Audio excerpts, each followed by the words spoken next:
Botswana का दूसरा सबसे बड़ा नेशनल पार्क है और जितनी भारी तादाद में यहाँ जानवर मौजूद हैं, इसे पूरे अफ्रीका महाद्वीप के सबसे बेहतरीन पार्क्स में गिना जाता है।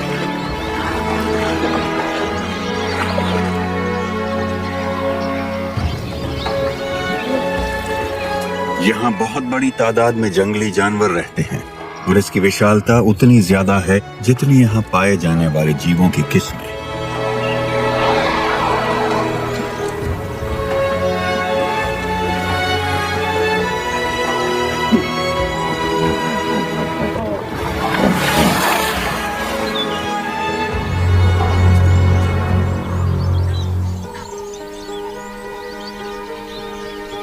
चोबे नदी पूरे साल पानी का अकेला स्थायी स्रोत है।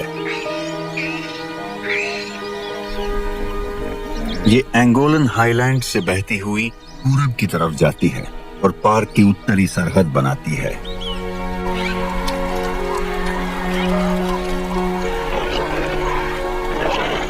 ये एक अजूबा है जो दाना पानी और सुरक्षा दोनों ही वजह से सबसे बढ़िया जगह है।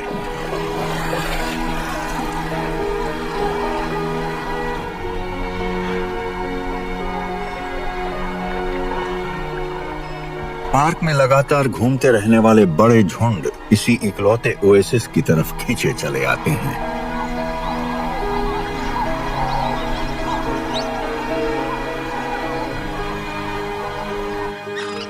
सूखे के मौसम में कुछ जानवर यहाँ तक पहुँचने के लिए 500 किलोमीटर तक का सफर करते हैं।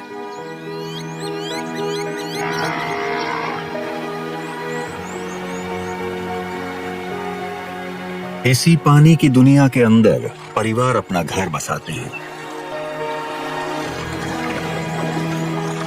और चाहे ये एक दूसरे से कितना भी अलग क्यों न हो, जानवरों की सभी प्रजातियों को अपने पारिवारिक दलों की देखरेख में बच्चों की परवरिश में आने वाली मुश्किलों का सामना करना पड़ता है।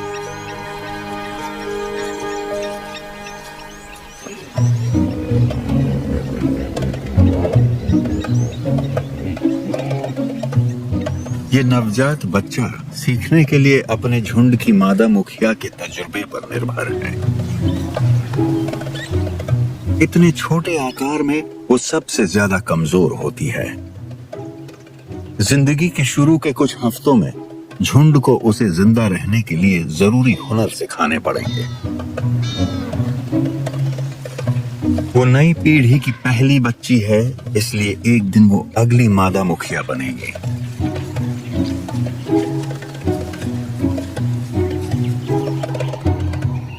शेर की ये छोटी बच्ची एकदम अलग तरह की मुश्किलों से गुजर रही है। उसे शिकार करना सीखना होगा। इसके लिए उसे अपने परिवार के तजुर्बे और मदद की जरूरत होगी, जो उसे बताएगा कि सवाना में जिंदगी कैसे जी जाती है। ये छोटा बबून अपनी पूरी टोली की हिफाजत पर निर्भर है। वो अपने चारों तरफ मौजूद सभी पर पूरी तरह निर्भर है, जिनसे वो सीखेगा कि इस दुनिया में कैसे जीना है।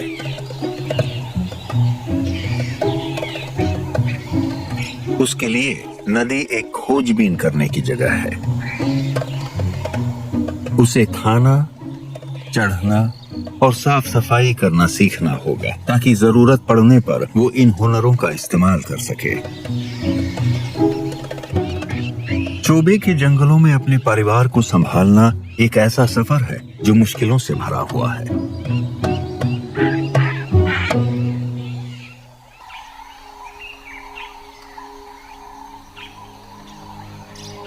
गर्मी के महीनों में यहाँ रहने वाले हर जीव को झुलसाने वाली गर्मी झेलनी पड़ती है। जब तापमान 40 डिग्री सेल्सियस तक पहुंच जाता है तो सवाना बहुत सख्त हो जाता है। सुबह बीतते बीतते सबको कहीं छांव ढूंढनी पड़ती है।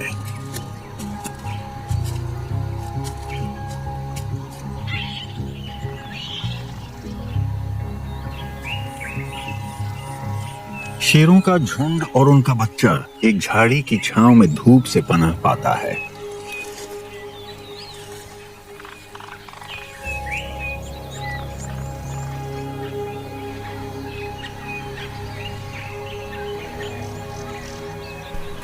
शेर दिन के 21 घंटे तक आराम कर सकते हैं। वो ऐसा इसलिए करते हैं ताकि शिकार के लिए जरूरी ताकत बचा कर रख सकें। जब वो वक्त आएगा तो सबसे छोटे बच्चे को बहुत ध्यान से देखना होगा। उसे अपनी माँ से सीखना होगा कि शिकार कैसे करते हैं। जल्द ही ये झुंड झाड़ी की छांव छोड़कर खाना ढूंढने निकलेगा। उनके युवा परिवार का जिंदा रहना इसी पर निर्भर करता है। शेरों को हर कुछ दिन बाद शिकार करना पड़ता है ताकि पूरे झुंड का पेट भर सके। वो ऐसा साथ मिलकर करते हैं, एक टीम बनाकर शिकार गिराते हैं। लेकिन शिकार तब तक टाला जाता है जब तक रात का अंधेरा और ठंडक ना आ जाए।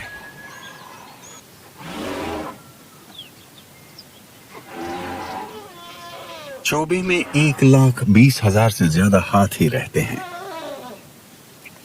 ये पूरी दुनिया में हाथियों की सबसे ज्यादा तादाद है और उन्हें भी इस गर्म मौसम से जूझना पड़ता है। पिछले 5.5 करोड़ सालों से वो इस धरती पर हैं और इतने लंबे वक्त में उन्होंने माहौल से निपटने के कई पुराने तरीके सीख लिए हैं और यही तरीके परिवार के जरिए एक पीढ़ी से दूसरी पीढ़ी तक पहुंचते हैं। झुंड की सबसे छोटी सदस्य होने की वजह से इस हथिनी को बहुत कुछ सीखना है। वो एक कालाहारी हाथी है। अभी वो कमजोर है, लेकिन अगर वो अपने शुरुआती सालों में बच गई तो एक दिन वो पार्क के सारे जानवरों से ऊंची होगी।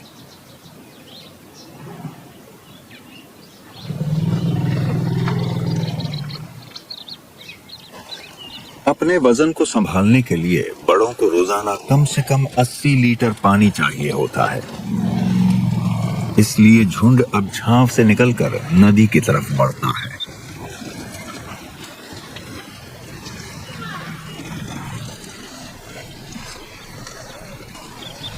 हाथी की चमड़ी मोटी होने के बावजूद बहुत संवेदनशील होती है और उसे बार बार नहलाना जरूरी होता है।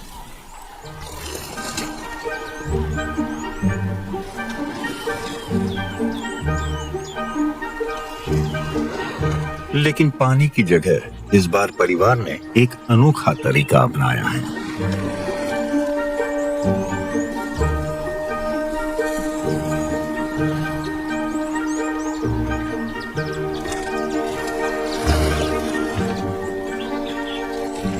ये जबरदस्त धूल स्नान उन्हें ठंडक पहुंचाने में मदद करता है।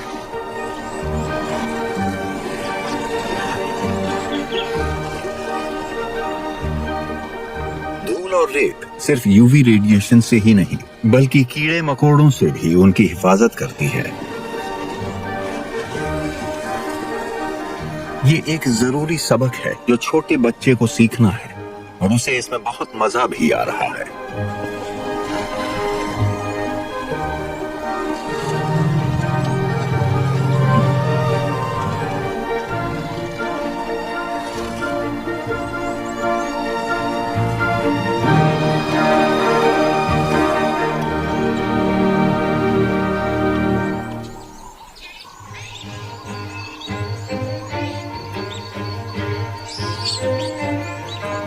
बबून्स के लिए भी नदी का किनारा उनके घर जैसा है।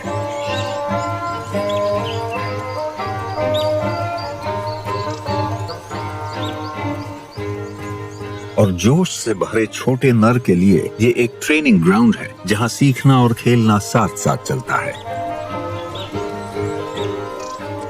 उसे जो कुछ भी जानना है वो अपने बड़ों को देखकर और उनका आदर करके सीखेगा।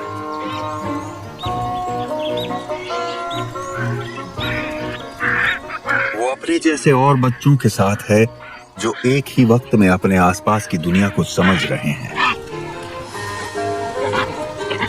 वो हमेशा सक्रिय रहते हैं। उनका खेलना कूदना उस वक्त तक शुरू हो जाता है जब बाकी बबून अभी जगे भी नहीं होते और देर तक चलता है। लेकिन बच्चे को पालना सिर्फ माँ की जिम्मेदारी नहीं होती, उसे नर बबून से भी बहुत मदद मिलती है। अजनबी नर बच्चे के जन्म से लेकर दूसरे साल तक उनके लिए एक तरह से गॉडफादर का काम करते हैं। नर और बच्चों के बीच का रिश्ता लगभग इसी दोस्ती से शुरू होता है।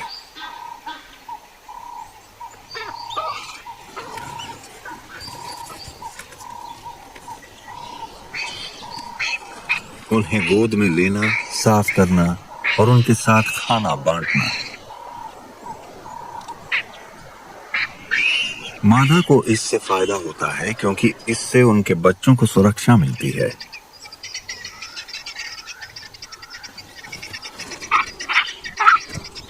और नर इस तरह मादा को इम्प्रेस करते हैं, जिससे उसके मिलन के मौके बढ़ जाते हैं।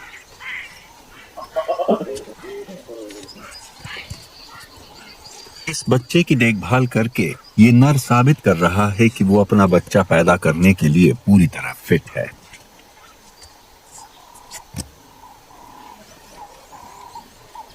नर एक झुंड से दूसरे झुंड में घूमते रहते हैं, इसलिए मादाएं ही झुंड की असली रीढ़ होती हैं और दल में हर एक का ओहदा निश्चित होता है।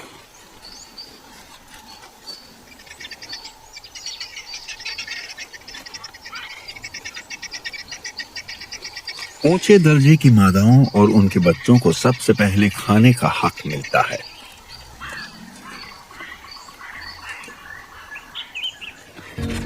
और पूरे झुंड की अगुवाई एक सबसे ताकतवर नर करता है।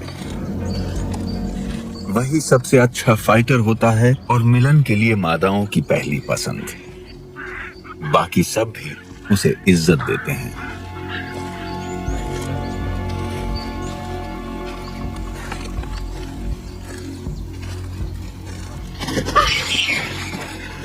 जो इज्जत नहीं देते उन्हें सख्त अंदाज में याद दिलाया जाता है कि बॉस कौन है।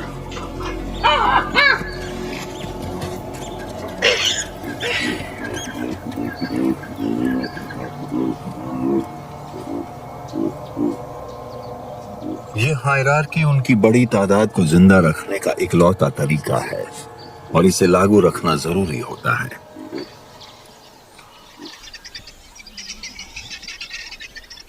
अगर ये नौजवान नर कभी अपने झुंड का मुखिया बनना चाहता है तो उसे बहुत कुछ सीखना होगा।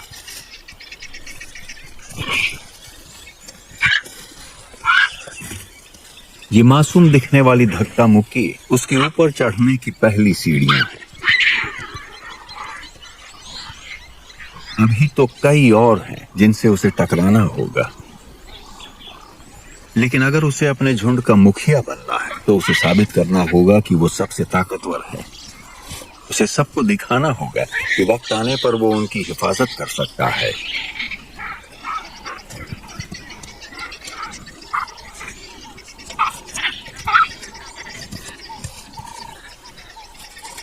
लेकिन अभी तो मादाएं ही जिम्मेदारी संभाले हुए हैं।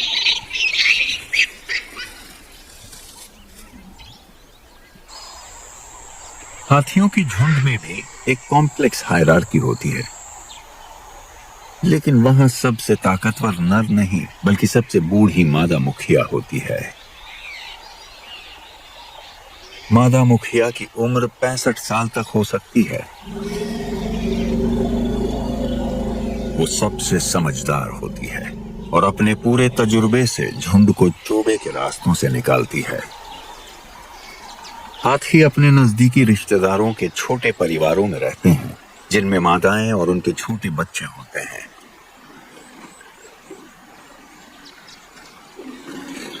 और बिल्कुल बबून्स की तरह यहां भी नई मां को अपने बच्चे की देखभाल में बहुत मदद मिलती है। लेकिन बबून से अलग यहां झुंड के नर बच्चे की देखभाल नहीं करते।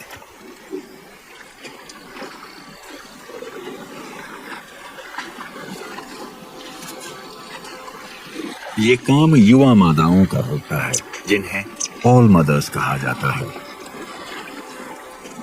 ये युवा मादाएं हाथियों की परवरिश में बहुत अहम किरदार निभाती हैं और इसे खुशी से अपनाती हैं।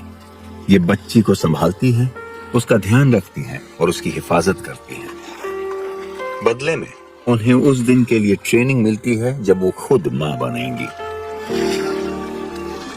क्योंकि बच्ची अभी छोटी है, इसलिए चोबे की बहुत सी आवाजें, नजारे और महक उसके लिए नए हैं। उसे हर तजुर्बे से सीखना होगा ताकि एक दिन वो भी झुंड की एक कामयाब सदस्य बन सके।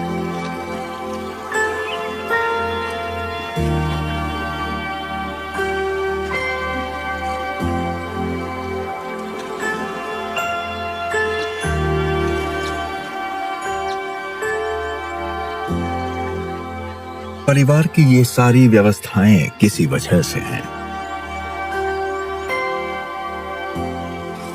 क्योंकि इतनी अलग, मुश्किल और विशाल जमीन में पूरे झुंड की समझदारी और सीख ही सबकी जिंदगी बचा सकती है।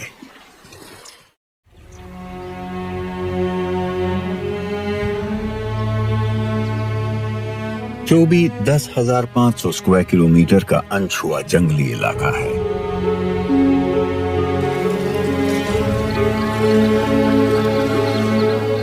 सूखे के मौसम में सभी जानवर नदी की ओर आते हैं।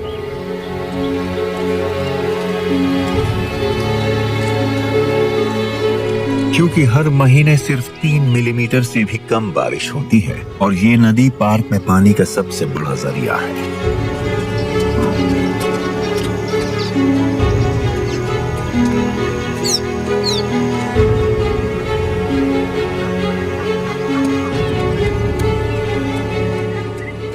जैसे जैसे भारी तादाद में जानवर एक ही जगह इकट्ठा होते हैं, आपसी टकराव शुरू हो जाता है।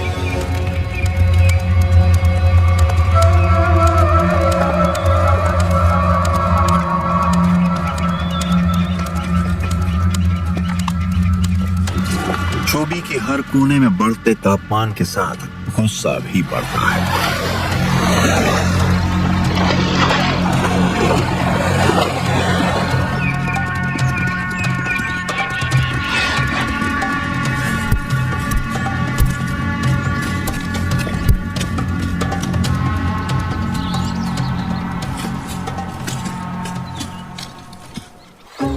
लेकिन फिर इतनी गर्मी हो जाती है कि लड़ाई मुमकिन नहीं रहती। दोपहर तक तापमान 40 डिग्री सेल्सियस तक पहुंचता है और झुंड कीचड़ में नहाने फिर से नदी की तरफ लौट आता है। इस बच्ची के लिए कीचड़ सिर्फ ठंडक का जरिया नहीं है, बल्कि मजे करने का भी बड़ा साधन है।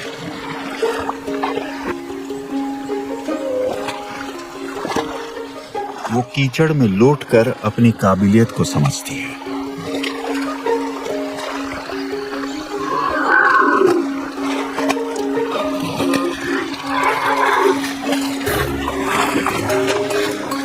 ये नया माहौल उसके लिए सीखने का मैदान है।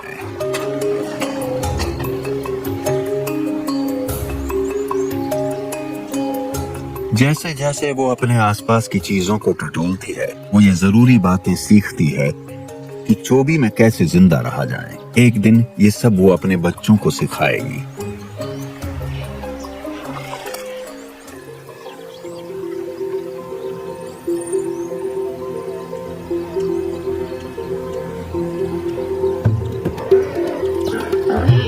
जब इतनी ज्यादा तादाद में जानवर पानी के लिए नदी की ओर आते हैं, तो यहाँ सबसे ज्यादा भीड़ होती है।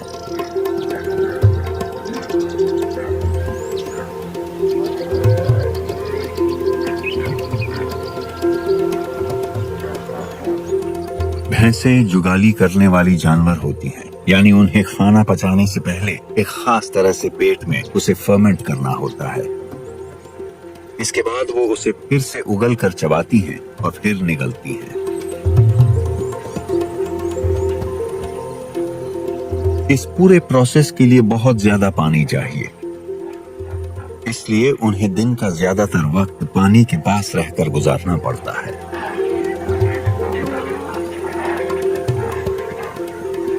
लेकिन गर्मी में कीचड़ भी भैंसों के लिए उतना ही जरूरी होता है।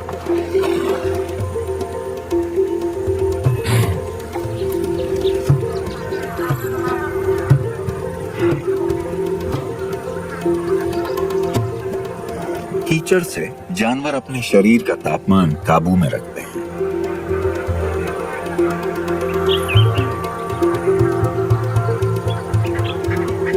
ये पानी को चमड़ी के करीब रोक लेता है, जिससे वो धीरे धीरे सूखता है।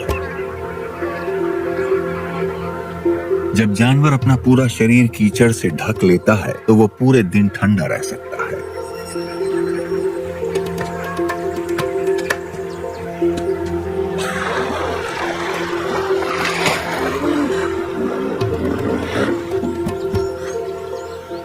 इस मौसम में अपने शरीर का तापमान काबू में रखना बहुत जरूरी होता है। इसी वजह से हिपोज यानी दरियाई घोड़े नदी में रहना पसंद करते हैं। कभी कभी वो धूप सेकने के लिए पानी से बाहर आते हैं, लेकिन अगर ज्यादा देर तक खुले में रहे तो उनकी चमड़ी सूख कर फटने लगती है। वो बस थोड़े वक्त के लिए बाहर आते हैं ताकि कुछ खा सकें।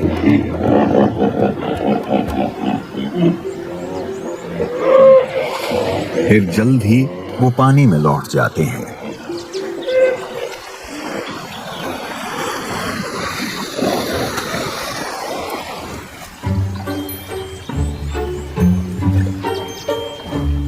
इतनी जिंदगियां जब नदी की तरफ खींचती है तो साथ में मौके भी बनते हैं। कैटल एग्रेट्स ने शिकार करने का एक नया तरीका अपनाया है।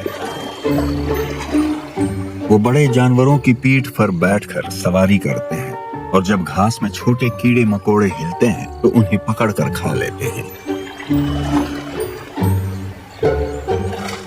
इस बात ने कैटल ईग्रेट को कुछ बेहद अजीब दोस्तियां बनाने का मौका दिया है। यह अनोखा रिश्ता दिखाता है कि साथ मिलकर काम करने से क्या फायदा हो सकता है। परिंदों को अपनी पीठ पर बर्दाश्त करने से वो भैंसों के लिए एक कीड़े भगाने वाला यंत्र बन जाता है।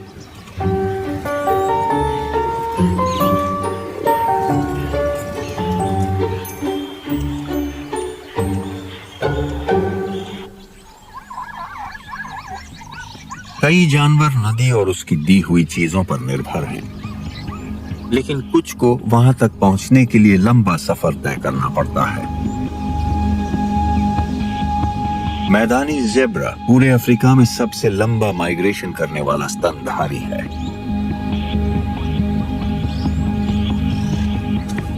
कभी कभी ये नामीबिया और बोत्सवाना के बीच 500 किलोमीटर तक का सफर तय करते हैं, बारिश के पीछे पीछे।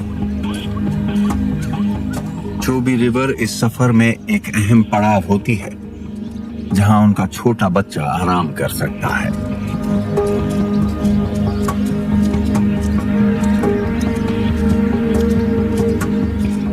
लेकिन ये नदी खतरों से भरी हुई है।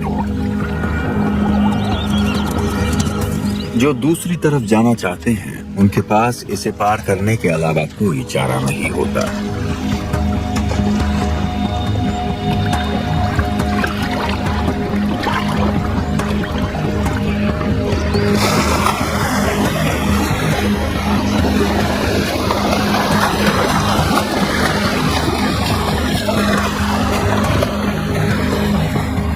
इसी मोड़ पर उनका बच्चा सबसे ज्यादा खतरे में होता है। सही मौका देखकर वो नदी पार कर लेते हैं।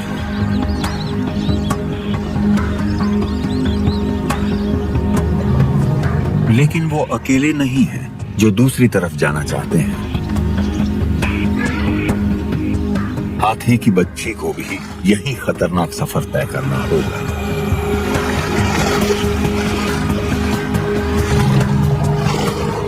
ये उसकी जिंदगी का अब तक का सबसे बड़ा इम्तिहान है।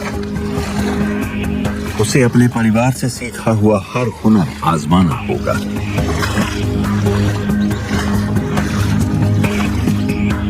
एक बड़ा मगरमच्छ आसानी से किसी हाथी के बच्चे को मार सकता है।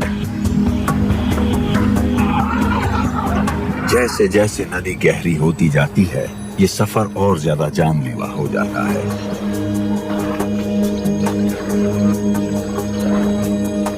अगर इस वक्त बच्ची बह जाए तो पूरा झुंड कुछ नहीं कर पाएगा।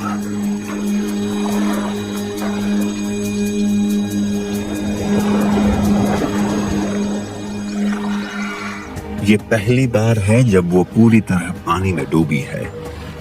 डूबना एक गंभीर जोखिम है।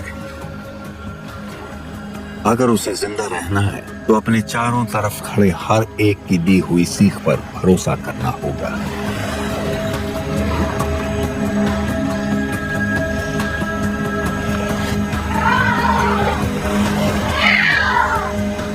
अपने परिवार की मदद से वो नदी पार कर लेती है।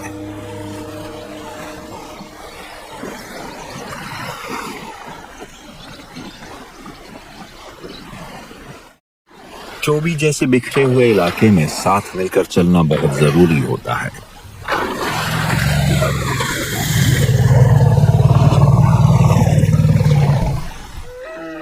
हर जानवर की जिंदगी में मिलकर चलना और एक दूसरे के साथ रहना बहुत अहम होता है। करीबी रिश्ते ही किसी भी परिवार की कामयाबी की बुनियाद होते हैं।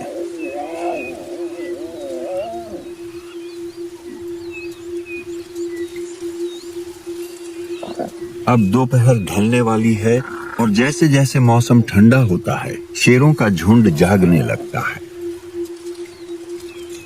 झुंड के ताकतवर सदस्यों, खासकर मादाओं के साथ रिश्ता बनाना किसी भी बच्चे के लिए बेहद जरूरी होता है।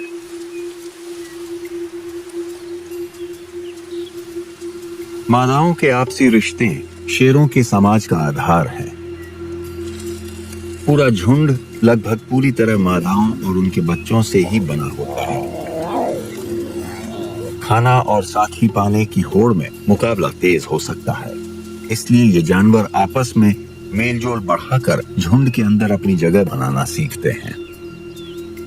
यही वो चीज है जो बच्चे को जल्द सीखनी होगी। इस प्यार के पीछे एक बड़ी सोच भी छुपी होती है।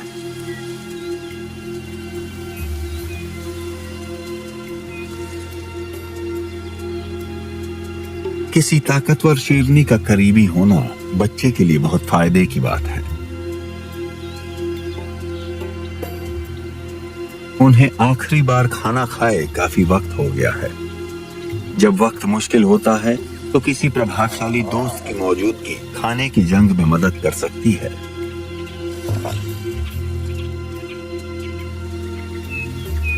जब शिकार में कामयाबी मिलती है तो मादाएं अपने पसंदीदा साथियों को पहले खाने देती हैं।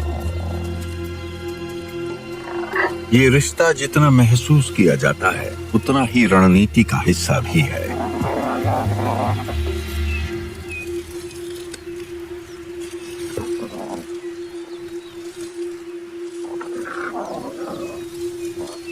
ये दोनों मिलकर एक जोड़ी बना रहे हैं जो किसी दिन उस बच्चे के बहुत काम आ सकती है।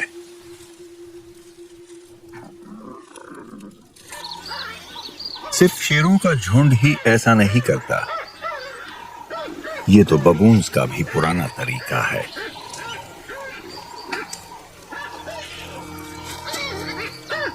और इसकी वजह भी कुछ ऐसे ही हालात हैं। चोबी के शिकारियों और मुश्किल हालात से बचने के लिए बबून एक बहुत बड़ा झुंड बनाते हैं जिसमें कभी कभी 100 से ज्यादा सदस्य होते हैं। उनकी मिलीजुली ताकत उन्हें अपने सबसे खतरनाक दुश्मनों के सामने भी टिकाए रखती है।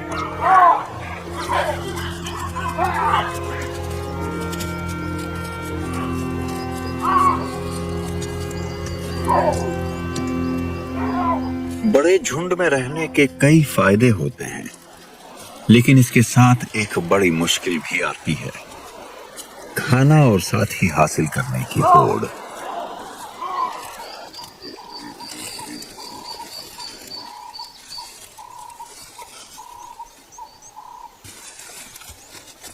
इस दबाव का सबसे ज्यादा असर मादा बबून्स पर पड़ता है। वो ही एक दूसरे की मदद का जरिया होती हैं और एक दूसरे की कॉम्पिटिटर भी। इस दो तरफा टकराव का हल बबून की सबसे बुनियादी आदत में छिपा है। एक दूसरे की ग्रूमिंग करने से उनके शरीर की मिट्टी, मरी हुई त्वचा और जोएं हट जाती हैं। लेकिन ये सिर्फ सफाई के लिए नहीं होता। जब बबून एक दूसरे को संवारते हैं तो उनके बीच निजी रिश्ते बनने लगते हैं।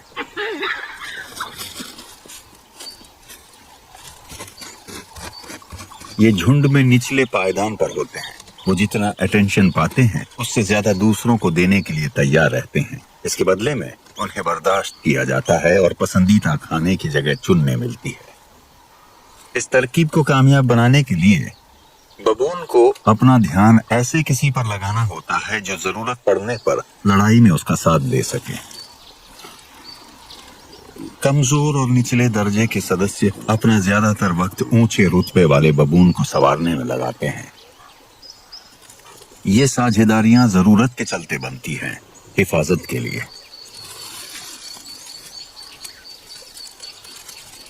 जिंदा रहने के लिए इस जवान नर को अपने साथी सोच समझकर चुनने होंगे। उसे समझना होगा कि ग्रूमिंग ही वो गोंद है जो पूरे झुंड को जोड़े रखती है। ये एक जरूरी हुनर है। जितना अच्छा वो इसमें होगा उतनी जल्दी वो झुंड में ऊंचे पायदान पर पहुंच सकेगा। लेकिन एक और वजह भी है जो इसे झुंड की एकता में अहम बनाती है।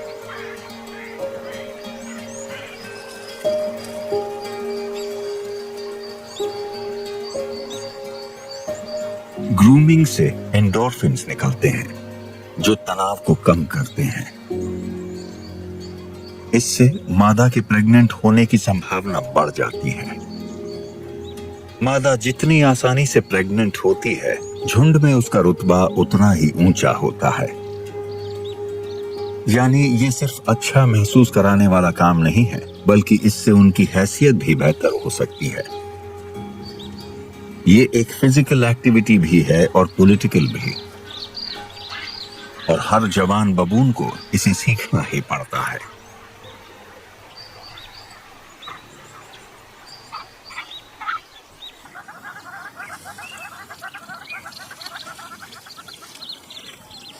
हाथी भी पास पास रहने पर ही भरोसा करते हैं। नन्ही बच्ची शायद ही कभी अपनी मां की सूंड से दूर होती है, और ज्यादातर शुरुआती वक्त में उसकी मां उसे छूकर ही रास्ता दिखाती है। छूना ही उनका सबसे अहम जरिया है बात करने का, और ये आदत उस बच्ची के साथ सारी उम्र बनी रहेगी।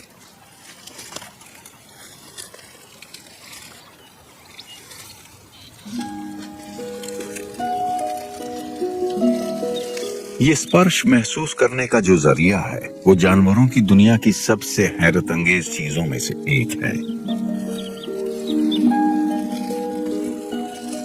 हाथी की सूंड बेहद लचीली होती है।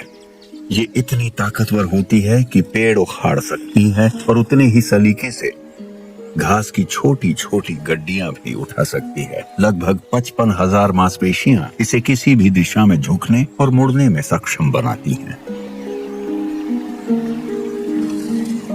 सूंड के सिरे पर 2 उंगलियों जैसे होंठ होते हैं जो पतले सेंसरी बालों से ढके होते हैं, जिससे इसकी संवेदना बहुत तेज हो जाती है। इस छोटी बच्ची के लिए अपने आसपास की दुनिया को समझने का ये सबसे अहम जरिया है।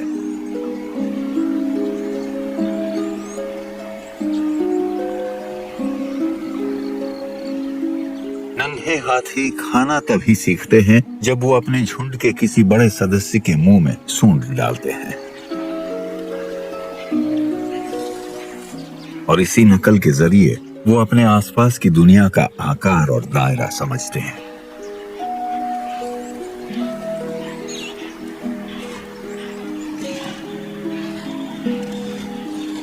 लेकिन सूंड सिर्फ आसपास की चीजें छूने के लिए नहीं होती। ये दूर तक संपर्क बनाए रखने का भी एक जबरदस्त जरिया है। जब हाथी अपनी सूंड को हवा की दिशा में ऊपर उठाते हैं तो अपनी तेज सूंघने की ताकत से वो समझ सकते हैं कि आगे क्या है।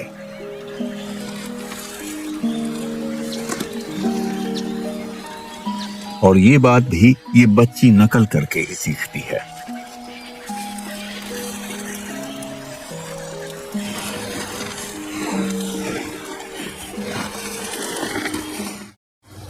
हाथियों की सूंड उन्हें सिर्फ छूने के जरिए ही नहीं बल्कि आवाज के जरिए भी चीजें जानने का मौका देती है।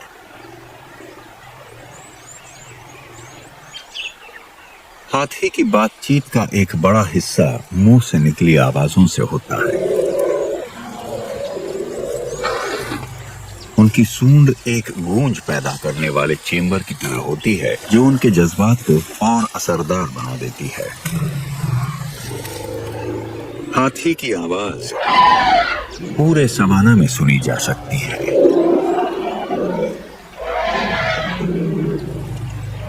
परिवार को जोड़े रखने और बच्चों को खतरे से दूर रखने के लिए बातचीत बेहद जरूरी है।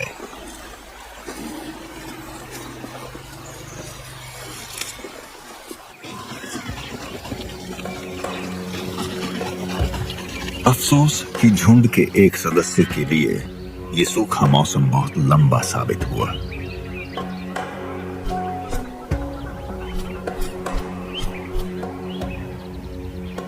गर्मी से कमजोर हो चुका एक बूढ़ा हाथी अब नहीं रहा, लेकिन ये इस जमीन के लिए जरूरी है। कभी कभी किसी एक की मौत दूसरों की जिंदगी बचाने का रास्ता बनती है।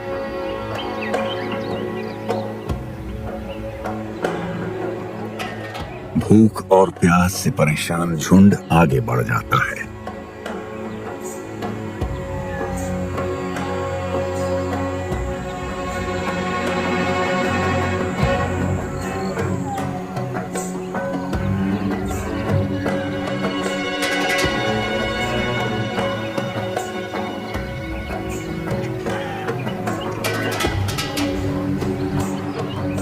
वक्त के साथ ये विशाल शरीर शिकारियों को खींच लाता है।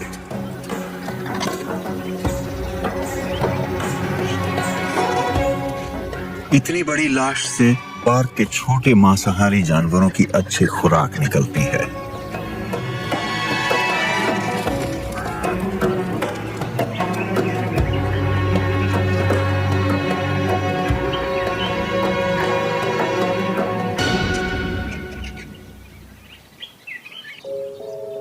चोबी में बहुत से शिकारी हैं, लेकिन सभी मांसाहारी नहीं हैं। छोटे बी ईटर्स बेहद माहिर हवाई शिकारी होते हैं। वो हवा को बड़ी आसानी से साधते हैं और उड़ते कीड़े पकड़ लेते हैं।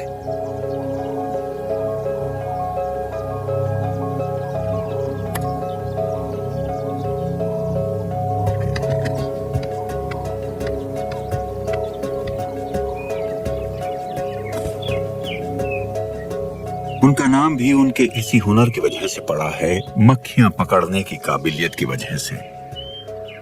इतनी तेज उड़ान बनाए रखने के लिए उन्हें रोज कम से कम 250 मक्खियां खानी पड़ती हैं या उनके जैसी कोई दूसरी चीजें ढूंढनी पड़ती हैं।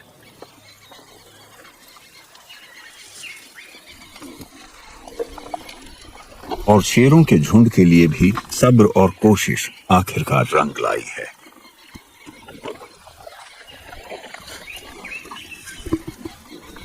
उन्होंने रात में एक वॉर्थॉग को मार गिराया है। झुंड की सबसे ताकतवर मादा से दोस्ती करने से इस बच्चे को खाना खाने का मौका मिल गया है।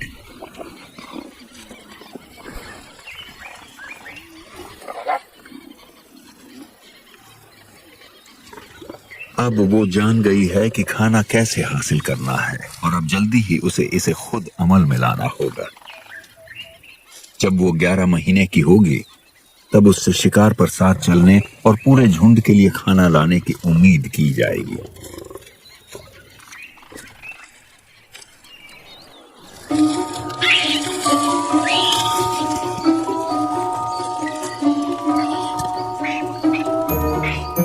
पार्क के बहुत से जानवरों की तुलना में इस जवान बबून को एक एडवांटेज है।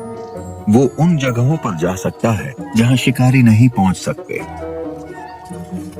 ये हुनर उसे अच्छी तरह सीखना होगा। वो ये समझने लगा है कि वो क्या क्या कर सकता है।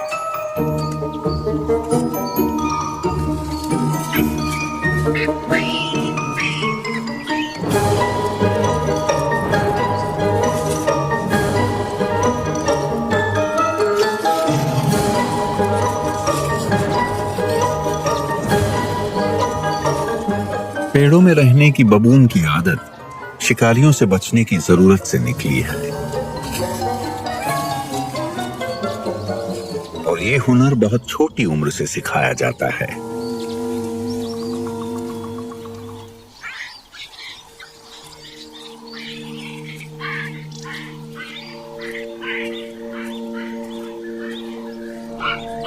चोबी में जो भी परिवार रहते हैं, उनके लिए सबसे मुश्किल वक्त तब होता है जब उनके पास बच्चे होते हैं।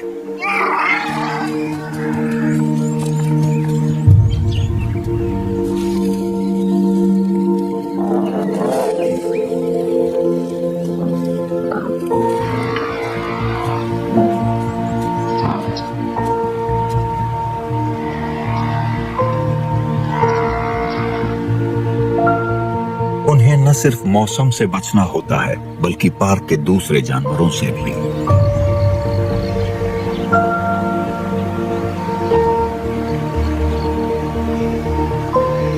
लेकिन इन सब में एक चीज कॉमन है, और वो है नदी के किनारे रहने का फायदा।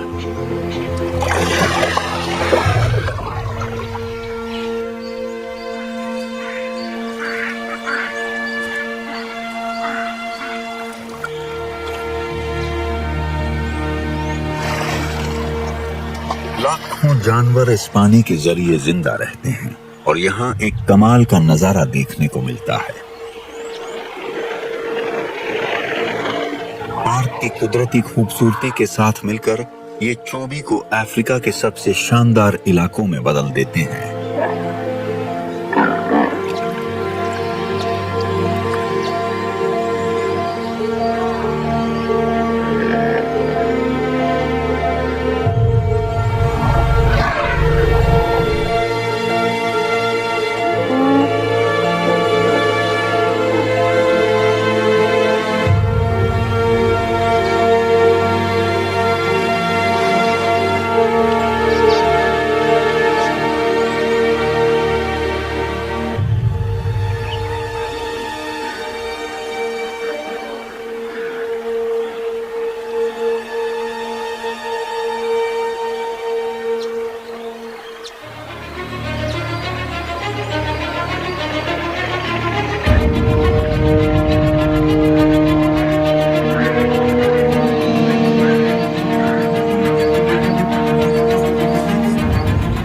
शेरों के झुंड के लिए, हाथियों के दल के लिए और बबून की टोली के लिए चोबी में बच्चों को पालना एक ऐसा सफर है जहां सबक सिखाए जाते हैं, रिश्ते बनते हैं और दुश्मनों से टक्कर होती है।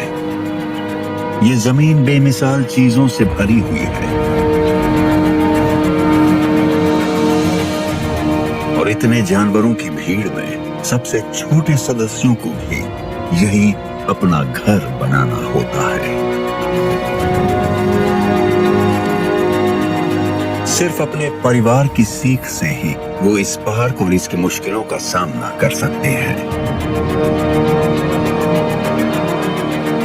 बुजुर्गों की परवरिश से ही बच्चे जिंदा रहना सीख पाते हैं।